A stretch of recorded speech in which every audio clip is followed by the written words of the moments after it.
O Senhor esteja convosco. Ele está no meio de nós. Proclamação do Evangelho de Jesus Cristo, segundo Lucas. Glória a vós, Senhor.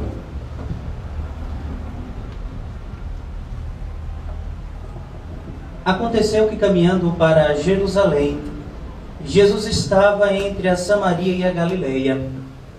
Quando estava para entrar num povoado, 10 leprosos vieram ao seu encontro. Pararam à distância e gritaram: Jesus, mestre, tem compaixão de nós. Ao vê-los, Jesus disse: Ide apresentar-vos aos sacerdotes. Enquanto caminhavam, aconteceu que ficaram curados. Um deles, ao perceber que estava curado, voltou glorificando a Deus em alta voz, atirou-se aos pés de Jesus com o rosto por terra e lhe agradeceu. E este era um samaritano. Então Jesus lhe perguntou: Não foram 10 os curados? E os outros 9, onde estão? Não houve quem voltasse para dar glória a Deus, a não ser este estrangeiro. E disse-lhe: Levanta-te e vai, tua fé te salvou. Palavra da salvação. Glória a vós, Senhor. Neste 28º domingo do tempo comum, já na reta final do ano litúrgico de 2013, nós nos deparamos com este evangelho. Veja bem, Jesus estava a caminho de Jerusalém, entre a Samaria e a Galileia. E ali 10 leprosos vêm ao encontro do Senhor e diz: Jesus, mestre, tem compaixão de nós. Veja bem, irmãos e irmãs, o número 10 no Evangelho de Lucas tem um significado todo especial. 10 é um número que simboliza a totalidade, a plenitude. Quando Lucas diz que 10 leprosos vieram ao seu encontro, Lucas está aqui mostrando, na verdade, toda a humanidade que é leprosa. Toda a humanidade que experimenta o pecado. Toda a humanidade que experimenta os seus vícios, a sua decadência. E cada um de nós sabe os seus vícios. Cada um de nós sabe das suas próprias lepras. Pois bem, esses 10 leprosos olham para Jesus e dizem: Mestre, tem compaixão de nós. Ou seja, nós, meus irmãos, a humanidade, precisamos olhar para esse Jesus que é a salvação de Deus para nós e também dizermos: Jesus, mestre, tem compaixão de nós. Observe, meus irmãos, que esses 10 leprosos, que simbolizam na verdade a humanidade, encontram Jesus no caminho da vida, como nós também o encontramos.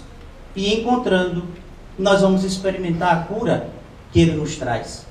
Aqui está, meus irmãos, a cura para os males da humanidade somente podem ser alcançados em Cristo Jesus.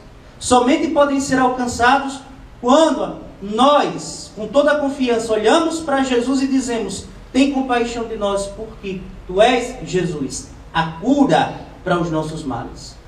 E observe que enquanto caminhavam, eles ficaram curados.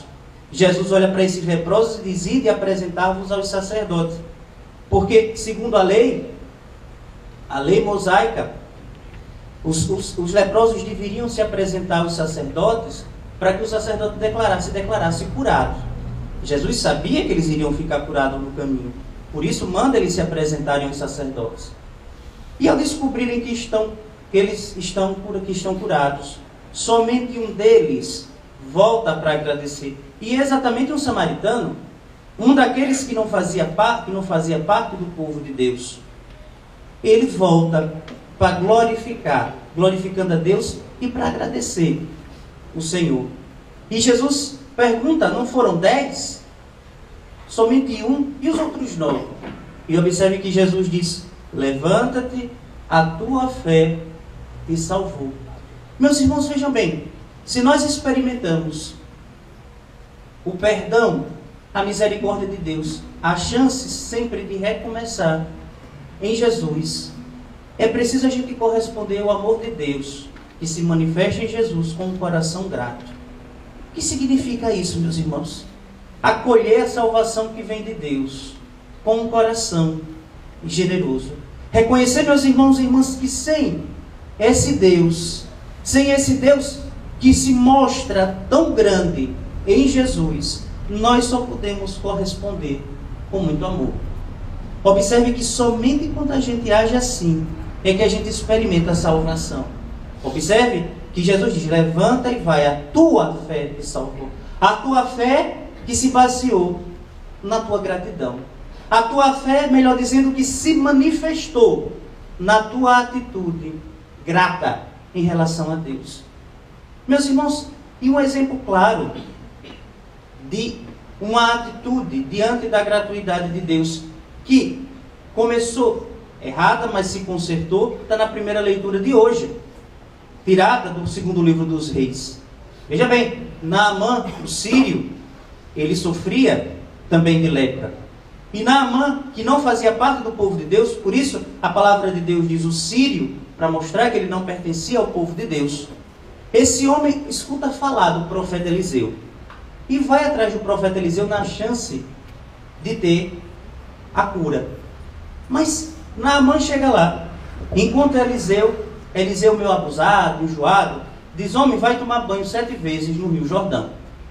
Naamã diz: mas eu viajei tanto para essa criatura me mandar tomar banho 7 vezes nesse riozinho que é o Rio Jordão.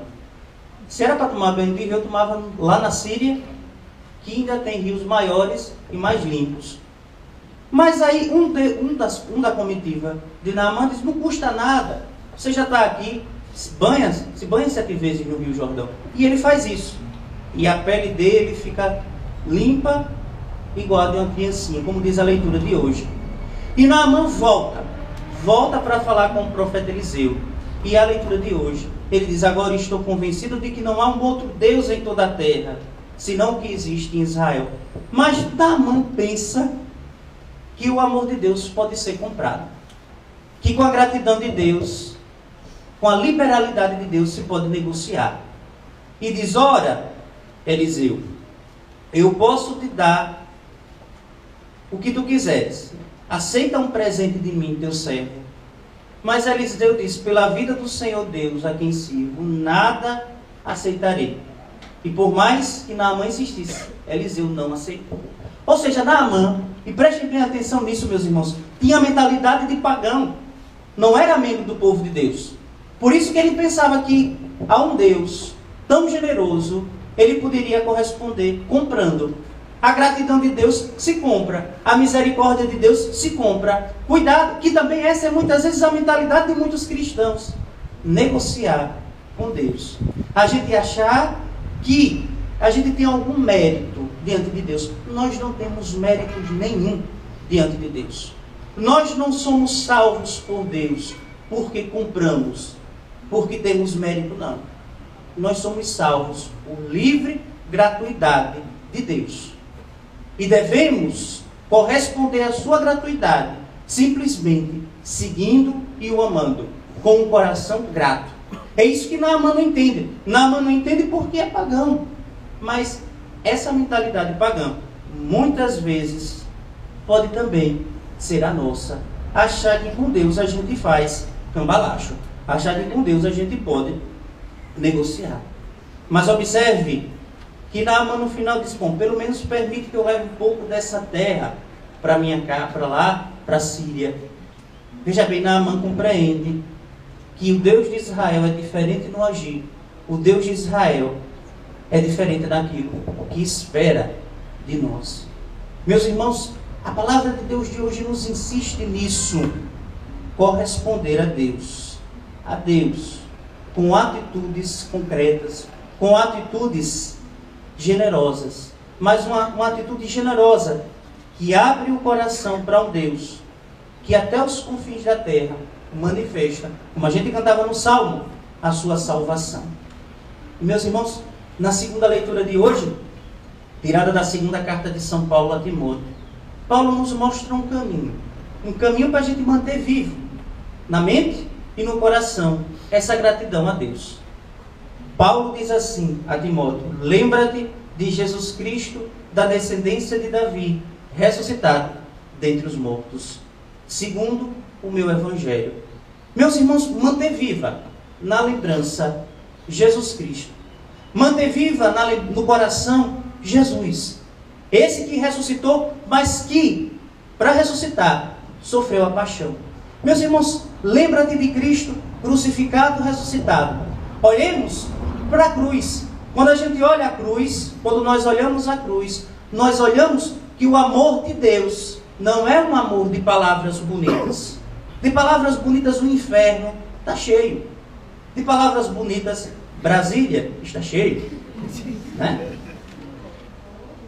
E principalmente de palavras bonitas o inferno está cheio. O amor se manifesta com gestos concretos. Quando nós olhamos para o crucificado, nós olhamos que Deus, mais do que falar, e observe que na paixão de Cristo, lembremos que Deus silencia. Deus vai em um silêncio assombroso diante da paixão e morte de Jesus. Porque Deus não precisava dizer nada. Deus, mais do que falar, Deus estava manifestando o seu amor. O coração do Pai é assim. Silêncio que se manifesta em gestos amorosos concretos. Por isso, quando a gente olha para a cruz, a gente olha e vê um amor que não fala, um amor que faz acontecer. E é isso, essa lembrança viva de um amor tão grande, também nos ensina que a esse Deus, também nós só podemos corresponder com um amor que seja feito de gestos concretos. O amor para o cristão, primeiramente o amor a Deus, não é simplesmente dizer, Senhor, eu te amo, chorar, sentir coisas, aí dá aquele sentimento assim, uma coisa. Não, isso não é amar a Deus. Amar a Deus a gente mostra no dia a dia, pela luta constante na fidelidade a Ele. Na luta constante é corresponder ao amor desse Deus infinito, mas também no amor ao próximo, no amor ao outro, também manifestemos com gestos concretos, com atitudes concretas. E cada um de nós sabe onde Deus nos chama a manifestarmos esse coração generoso. Amados irmãos e irmãs, nós permaneçamos fiéis à gratidão. Lembrem-se das palavras de Paulo no final. Se nós permanecemos fiéis a Ele, Ele também permanece. Aliás, se nós permanecermos com Ele reinaremos. Se nós o negarmos, Ele também nos negará. Mas se mesmo não negando, de vez em quando formos infiéis, Ele vai permanecer fiel, porque Ele não pode se contradizer. Pois bem, permaneçamos fiéis nessa fé. Numa fé grata, numa fé que faz-nos ter um coração pobre e simples diante de Deus. Louvado seja nosso Senhor Jesus Cristo. Assim seja louvado.